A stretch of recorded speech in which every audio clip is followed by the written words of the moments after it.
Sziasztok! Elérkezett az idő, hogy megnézzük azt, hogy van a szeretett személyed, hogy van a szeretett kedves. Vágjunk is bele, nézzük meg, hogy mi az ő jelenlegi helyzete, mi van ő vele most. Azzal, akire most gondolsz. Mi az ő jelenlegi helyzete? Lássuk, mit tudhatunk meg az ő helyzetéről most.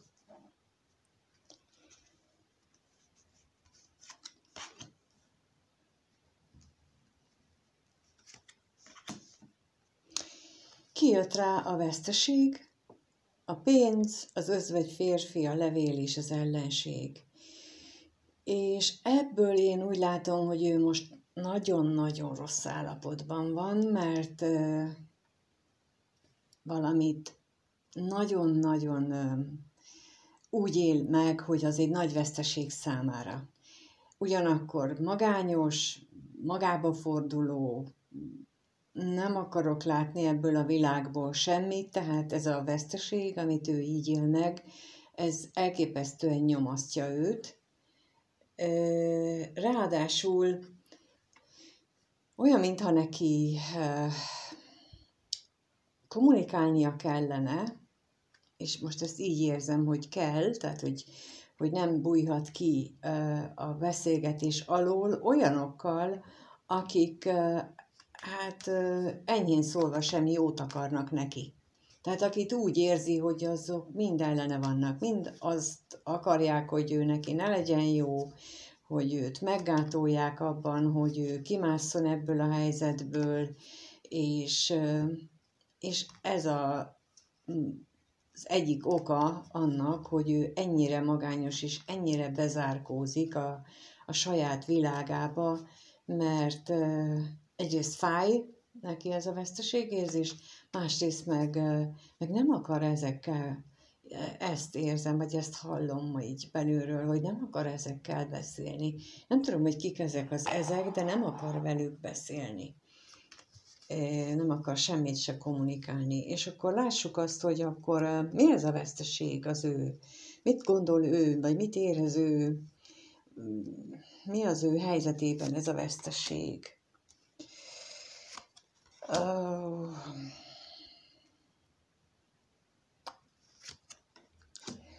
Kijött rá az özvegyasszony, a ház és a lelkész, és ez egy olyan személy, akiről ő azt gondolja, hogy az ő párja, de olyan szinten az ő párja, hogy valami nagyon mély, nagyon lelki szinten, sőt, ők együtt alkotják ezt az otthont, ezt a stabil, mély lelki kapcsolatot.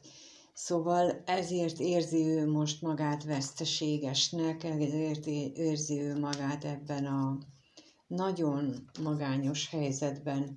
És akkor megnézzük, hogy mit jelent itt az ellenség. Az ellenség az, hát itt 2 lap jött ki, úgyhogy ezt így meg is hagyom. Még erre az utazásra kérek.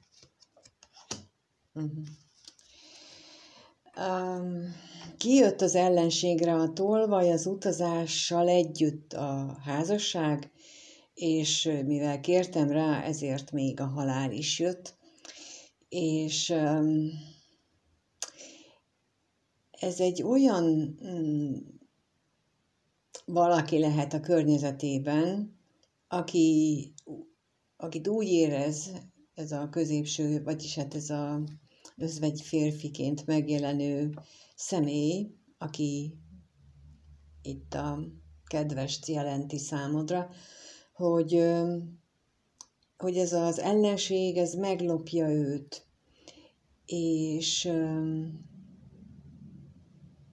most nekem attól az jön itt közbe, hogy meglopja őt annak a lehetőségétől, hogy ő lezárjon életében egy fejezetet.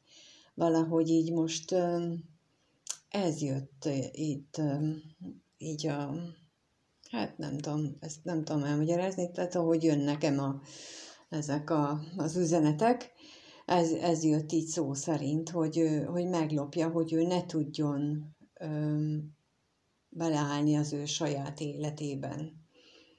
Tehát itt ugye a házasság és a halál apja az válást jelent, tehát hogy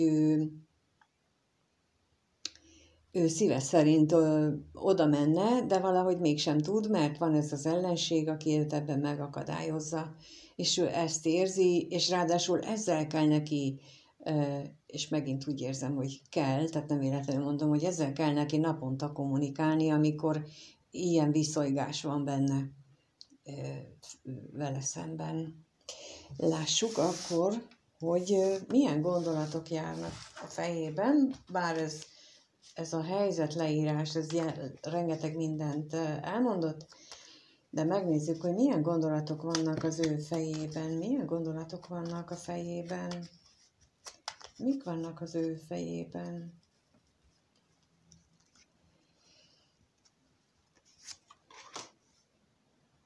Mind gondolkodik ő?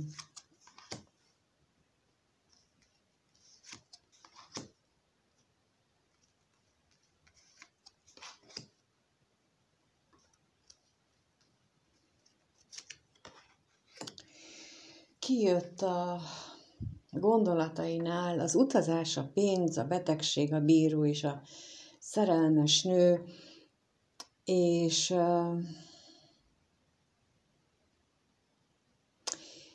az utazás és pénzzel lehetséges, hogy arról van szó, hogy neki utaznia kell a munkájával kapcsolatosan, vagy valami olyan dolog felé, ahonnan ő pénzt szerez, vagy pénzt fog kapni. Ez lehetséges például, hogy valamit elad, vagy tehát valami üzletféle is lehetséges, és ennek érdekében ő neki most utaznia kell. És ezen is sokat gondolkodik, hogy valószínűleg sok ez az utazás, soknak érzi időben is, és nehézségként is. Középen van a betegség lapja, ami ugye ez az utazás is megbetegíti, ugyanakkor azt érzem, hogy ez a bíróval, ez a döntés is beteggé teszi őt, mert itt született egy döntés az ő részéről, mi a szerelmes nővel, tehát az ő szívének kedves nővel kapcsolatos, de ő ezt a döntést, ő ezerszer megbánta azóta, belebetegszik, de pillanatnyilag csak gondolkodik rajta, hogy most akkor ez van. Tehát inkább így mondom, hogy felismerte ezt a helyzetet, ezt inkább így érzem, de az utazásra rákérdezünk, hogy mit jelent itt az utazás, mind gondolkodik azzal az utazással kapcsolatban. Kijött rá a gondolat, a tolvaj és a hűség. Nagyon erősen gondolkodik azon, hogy sútba dobja ezt a elköteleződését. Lehetséges, hogy a pénz és a vagyon felé meglévő elköteleződésére gondol, de lehet, hogy valamilyen munkahelyre gondol, tehát ez a hűség valahova mondjuk, ahova így lekötötte magát, tehát, hogy ezt ő így megszünteti. Nagyon gondolkodik rajta, mert ugye a gondolatoknál kijött, és mi kijött rá a gondolat, tehát meg még nyomatékosítóként itt van a pénz is, meg a hűség is, tehát ő ezt nagyon-nagyon komolyan gondolja, és a betegségre is rákérdezünk, hogy mit jelent itt a betegség, miért van ez itt így, a halálra is. Kijött a betegségre a halál és a remény, mert ugye, mint mondtam, ő hozott egy döntést, ezt egészen úgy érzem, és ebbe betegszik ő bele, és úgy érzi, hogy ez minden reményét ezzel a döntéssel, ő minden reményét eljátszotta, és a bíróra is kérnék még, hogy miért gondolja. Igen, kijött rá a házasság, az ellenség és a látogatás. Hát azért játszotta el, mert ugye, mint amit az előbb is mondtam, hogy esélye sincs, esélyét sem látja annak, hogy ő felszabaduljon abból a helyzetből, amiben van, ahol lekötöttnek érzi magát, elköteleződve, mondjuk egy kapcsolatban, vagy mindegy, tehát abban a helyzetben, ahol van, ott ő úgy érzi, hogy ő neki ott kell maradnia, valamiért ezt így érzi. Ugyanakkor ez az ellenségeskedés, vagy ami őt körülveszi, ami az előbb is már ellenségként megjelent, ez lehetetlenné teszi azt, hogy ő találkozzon. Tehát, hogy ő szabadon, mint ahogy az előbb is láttuk, hogy ő szabadon élhesse az életét, hogy ez őt teljesen ellehetetleníti. Jó, akkor megnézzük az ő érzéseit, hogy milyen érzései vannak. Úgy általában véve, tehát még nem tartunk ott, hogy veled kapcsolatban, hanem hogy úgy általában véve milyen érzései vannak neki, mik vannak benne, milyen érzések. És nem kérdezem a tudatalattira, mert itt az ő tudatos gondolataiban is nagyon egyértelmű meg a gondolatai, nagyon egyértelműek minden, ami kijön, tehát nem kell megnéznünk, nem, már úgy látszik, hogy túl van ezen a szakaszon, hogy meg kell nézni azt, hogy mit nem val be magának, mert bevallja, csak most olyan állapotban van, hogy nem akarja elfogadni azt, hogy van kiút. De lássuk, hogy milyen érzései vannak. Milyen érzések vannak benne pillanatnyilag. Milyen érzések vannak benne. Milyen érzések vannak benne.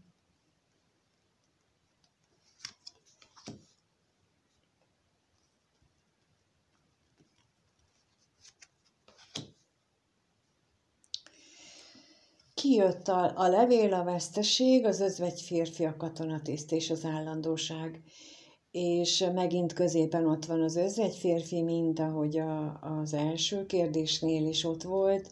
Megint ott van a veszteség, mint ahogy az első kérdésnél is ott volt, tehát hogy ő neki nagyon-nagyon hiányzik egy kommunikáció, nagyon hiányzik az, hogy majd mindjárt rákérdezünk, hogy kivel, tehát hogy ő valakivel tudjon beszélni, és ettől nagyon magányosnak érzi magát, befelé forduló, és úgy érzi, hogy ez a távolság, ami jelenleg van, megkérdezzük majd ezt is, hogy kivel, ez megszüntethetetlen. Így fordítom le inkább, hogy tehát megváltoztathatatlan az ő pillanatnyi helyzete, mint ahogy az előbb is mondtam, hogy ő így látja a helyzetét, és így gondolkodik róla, és látjuk, hogy most így is érzi. De megkérdezzük, hogy mi itt ez a veszteség, mit tudhatunk meg, ez a levél és veszteségről, miért van itt így, miért érező így. Hát kijött a lelkész és a pénz, ez nagyon mély lelki veszteségként éri meg ezt, hogy ő nem tud beszélni. Most az jön közben, hogy olyan, mintha őt némaságra kárhoztatnák. Amikor pedig úgy érzem, hogy ő nagyon szeret kommunikálni, nagyon szereti elmondani a véleményét, nagyon szeretne olyan emberekkel beszélni, akivel valódi beszélgetést folytathat, de pillanatnyilag úgy érzi, hogy ez teljességgel lehetetlen az ő életében. És akkor a katonatisztre szeretnék kérni, hogy mi ez a távolság, miért van itt, mi ez a távolság.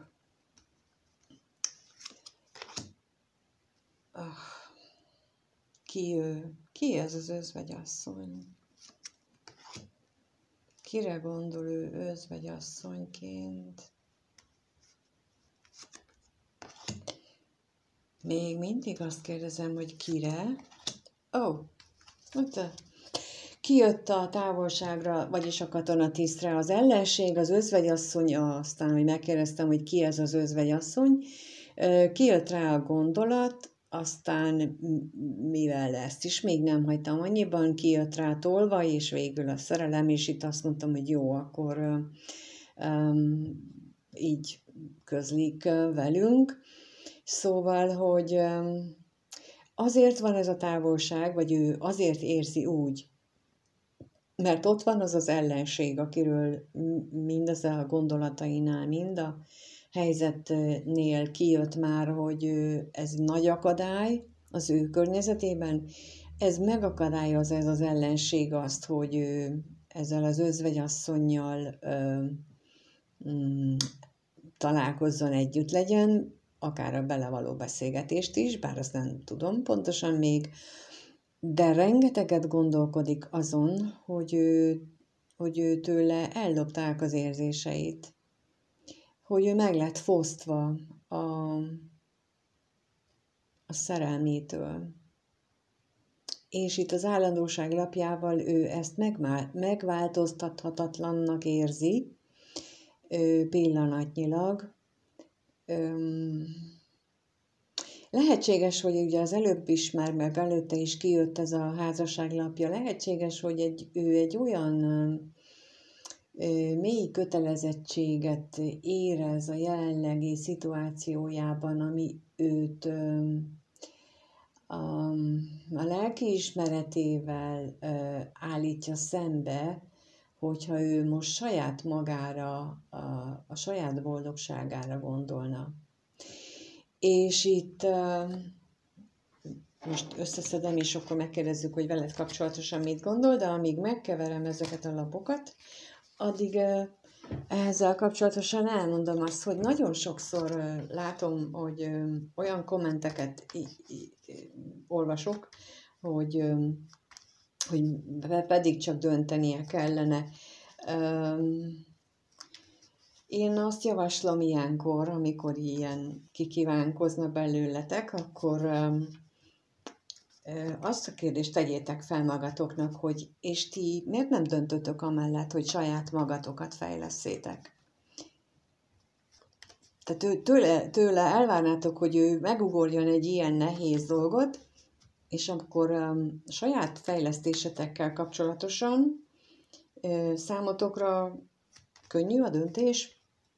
Ezt kérdezzétek meg magatoktól, és utána, hogyha ezt így gondoljátok, hogy könnyen meg tudjátok válaszolni, akkor lehet a másik felett, mert nem lehet, mert ítélkezni semmiképp sem célszerű, de akkor talán érthetőbb lesz a másiknak a gondolatvilága is, mert én azt gondolom, hogy egyikünk sincs az ő helyében, és nem tudjuk, hogy ő benne mi van, ezért így nem nagyon tudom megítélni. Én például, nem tudom elítélni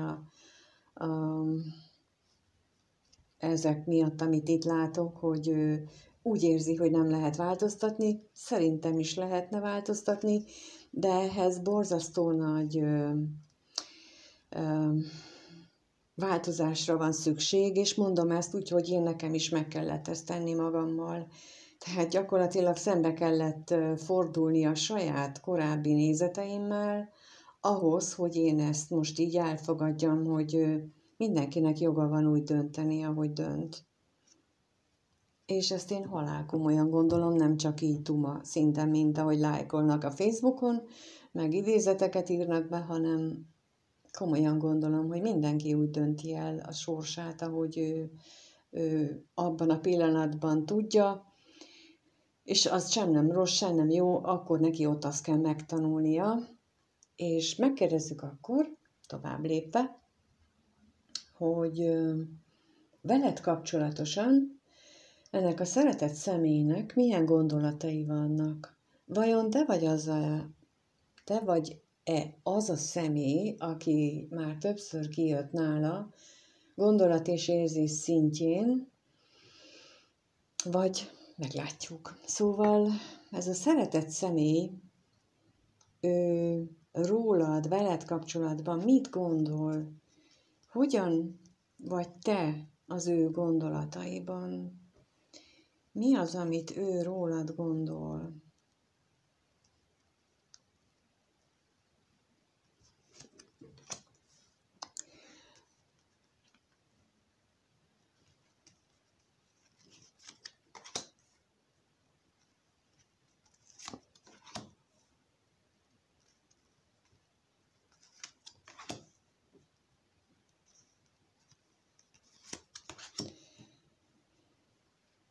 Nagyon nehezen tudtam most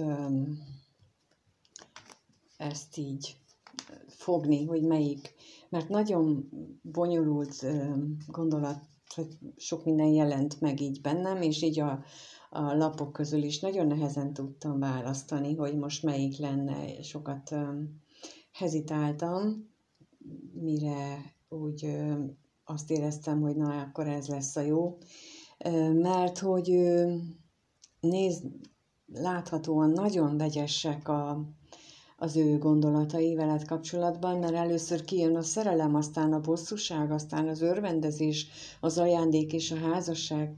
Tehát ha úgy látom, hogy ő arra gondol, és erre nagyon nehezen, nagyon neheztelve, nagyon sok belső konfliktus árán ismeri el magának, hogy valamiféle mély érzelmeket táplál irántad, akivel egyébként nagyon szeret lenni, aki az ő gondolataiban egy ajándékot jelent az ő számára, és majdnem olyan erősnek érzem az irántad való elkötelezettségét, mint azt a másikat, amiről az előbb beszéltem, amit pillanatnyilag megszüntethetetlennek gondol.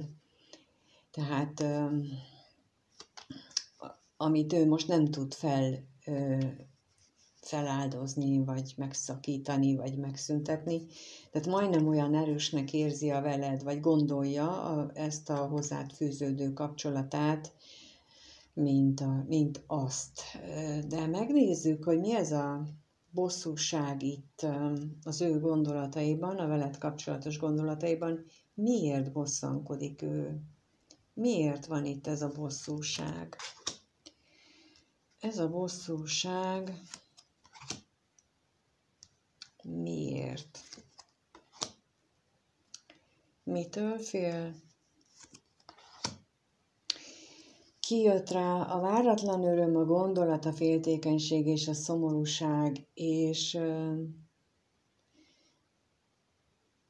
azon nagyon sokat gondolkodik a hozzád fűződő viszonyán, a kapcsolatotokon, ami mondom, nagyon érzelmes, örömteli a számára, de nagyon fél attól a sok fájdalomtól is, amit ez a kapcsolat jelentene az életében.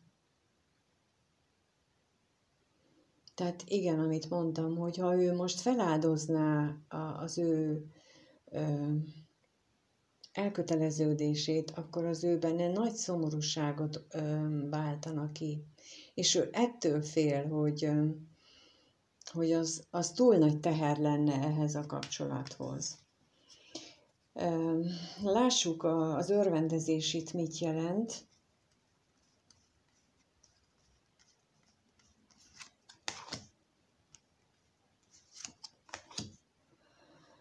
Kijött rá a látogatás és a remény, és ő abban reménykedik, hogy találkoztok ti még, és az nagyon-nagyon pozitív lesz, és az nagyon örömteli, vidító, nagyon jól érzi. Bocsánat, ez most úgy rengeteg minden jön egyszerre. Például az, hogy ugye nem tudtam választani, azért, mert nehezen tudták eldönteni, akik mondjuk így a segítségemre vannak, hogy hogyan fogalmazzák meg, vagy hogyan adják át ezt az érzést, amit közben pedig érzek, és hogy ezt lapokban hogy mutassák meg. És most megint így megrohantak ezek az érzések, így ezzel az örvendezéssel, mert itt most nem csak arra gondolok örvendezésként, hogy testileg jól el vagytok, meg hogy jót flörtöltök, hanem úgy általában véve érzem ezt az örömöt, azt a végtelen boldogságot, amit ő belülről érez, akkor, amikor találkoztok.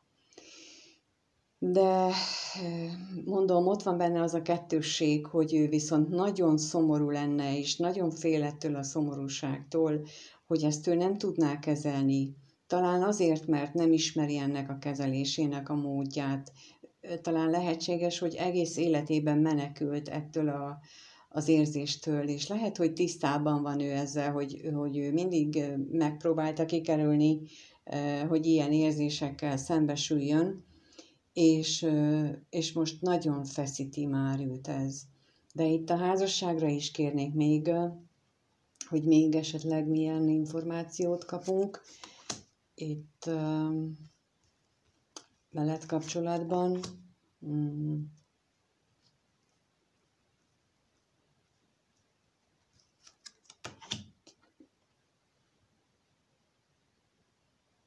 Kijött rá a kevés pénz, az özvegyasszony és az özvegyférfi, és most először egymásra néznek, tehát ők egy pár, és ő úgy gondolja, hogy kevés pillanatnyilag az esélye annak, hogy ti egy pár legyetek.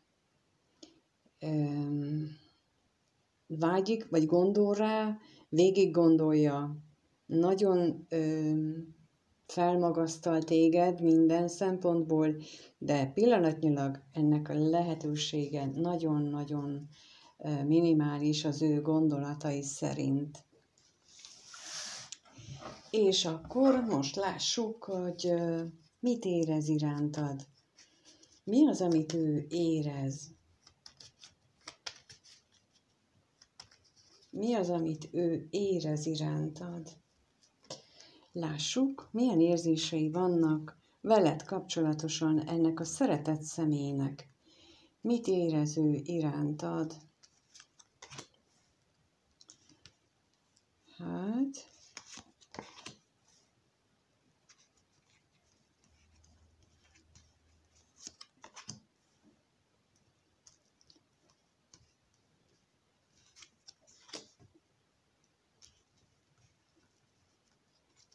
És még egyet. Kijött a látogatás, a veszteség, a gondolat, az üzenet és a gyermek. Hát rengeteget gondolkodik azon, hogy ti nem találkoztok, ugye valószínűsítem ezek alapján, hogy nem.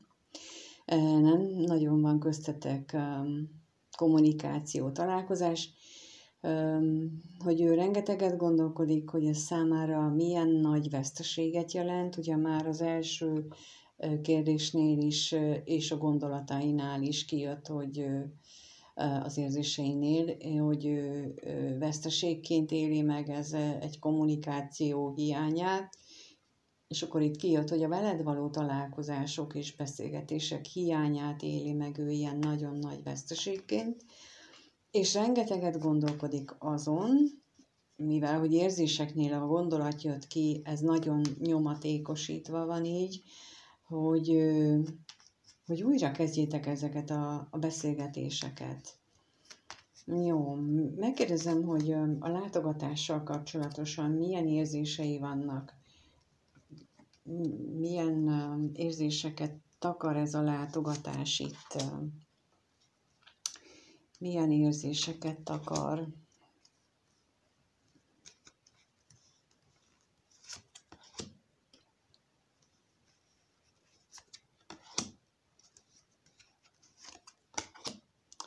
Kijött rá az állandóság, a bíró, az ellenség, a bosszúság és a hűség. És ez a látogatás itt általában ez a testi találkozásokat szokta jelölni, de azért kérdeztem, hogy milyen érzéseket takar még, mert hogy itt nem csak a fizikai vonzalmat érzékelem, hanem ugye már korábban is kijött a lelki kapcsolódás is köztetek is, és itt megint az jön ki, mint az előbb a gondolatnál is, hogy a körülötte lévő körülmények, azok megakadályozzák őt abban, hogy ő ezt a találkozás sűrűségét azt növelje, és ezen ő rengeteget vívódik magában, rengeteget küzd magával. És az üzenetre kérnék szépen még, hogy mi ez itten veled kapcsolatban.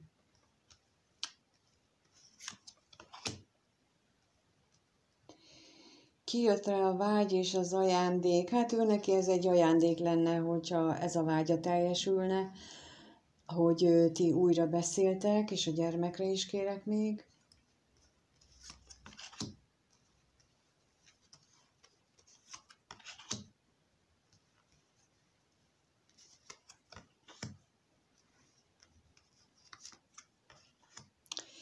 És a gyermekre pedig kijött a házasság. Házasság, pénz, özvegy, férfi és a ház lapja, és ugye úgy azon gondolkodik, hogy újra kezdődjön köztetek a kommunikáció, ez egy nagy álma, nagy vágya lenne neki, és az, hogy ez megmaradjon állandóra, ez egy még nagyobb álma is, még nagyobb vágya, mert akkor, és itt a lényeg, mert akkor el tudná viselni otthon a magányt. És ez nekem így nem tetszik. Mert ebben az esetben ő csak arra használná a veled való találkozást, kontaktust, hogy önző módon, a saját, az már önzőség. Az, hogy a saját boldogságomat keresem, az nem önzőség, viszont az, hogy ezért én mást feláldozok, a másik embernek is a dolgait, az viszont igen. Lehetséges, hogy ő mondjuk ebből a jelenlegi helyzetéből hasonló okok miatt nem tud, vagy nem akar kiszabadulni, de akkor meg, tehát valahol mindenképpen elkövet ilyen dolgot, és emiatt érthető, hogyha neki ez ennyire nagyon nehéz és kellemetlen helyzet, mert akkor nehéz, vagy akkor nem elfogadható, hogyha csak azért döntök valami mellett úgy, hogy nekem jó legyen, és akkor a másikat nem veszem figyelembe. De hát tehát egy harmadik felesnél mondjuk olyankor harmadik feles szituációban olyankor azért, ha csak arra használja, hogy ő neki elviselhetőbb legyen az élete, és nem gondol arra, hogy mi lesz azzal a harmadik féllel, vagy ha annak éppen nem felel meg, akkor is benne tartja, akkor ez így nem korrekt szerintem. De ha a harmadik fél is úgy gondolja, hogy ez így neki is jó megfelel, és nem vár hosszú távon sem mást, akkor az egy jó kompromisszum az én nézőpontom szerint, de ezt majd írjátok meg kommentben, hogy ti mit gondoltok erről, ti hogyan vélekedtek róla. Kíváncsi vagyok rá.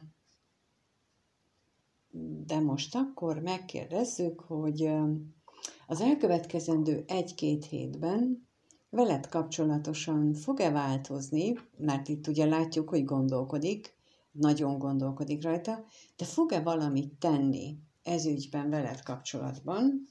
Fog-e valamit tenni az irányodba ez a személy? Fog-e valamit tenni az irányodba ez a személy?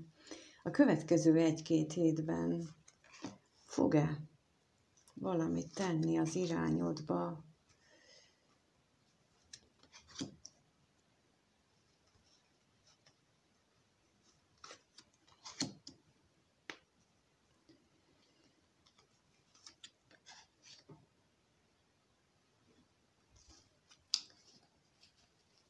Olyannyira erőteljes lapok jöttek ki, hogy közben a mécses is kialudt, és megpróbáljuk újra lelelni. Új életet adni ennek a mécsesnek, mert nem sikerül. Mert így a halállal, a bíróval és a látogatás, remény, házasság lapjával, és azzal, hogy nem tudtam új begyújtani ezt a mécses, pedig hát még a 2/3 megvan.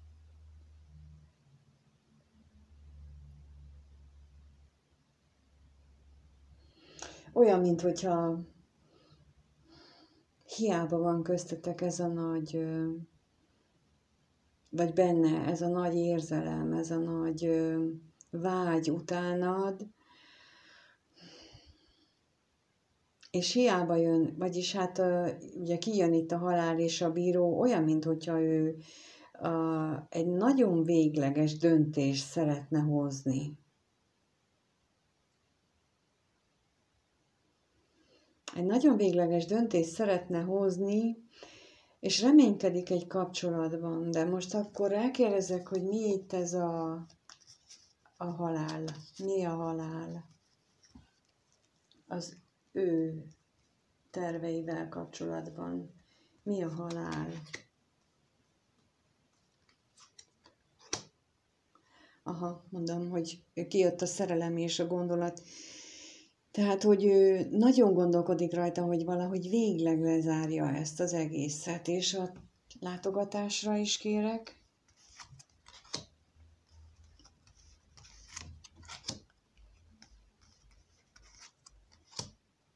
Kijött a bosszúság, a féltékenység és a levél. Hát olyan, minthogyha tervezné ő ezt a látogatást, az előbb is kijött már, de közbe jön valami. Tehát közbe jön valami, vagy legalábbis a félelmei szerint megakadályozza valami ezt a találkozást, bár nagyon reménykedik benne, és most itt a házasságra is kérek, hogy mit jelent itt veled való terveiben, cselekedeteiben a következő időszakban ez a házasság. Mit jelent itt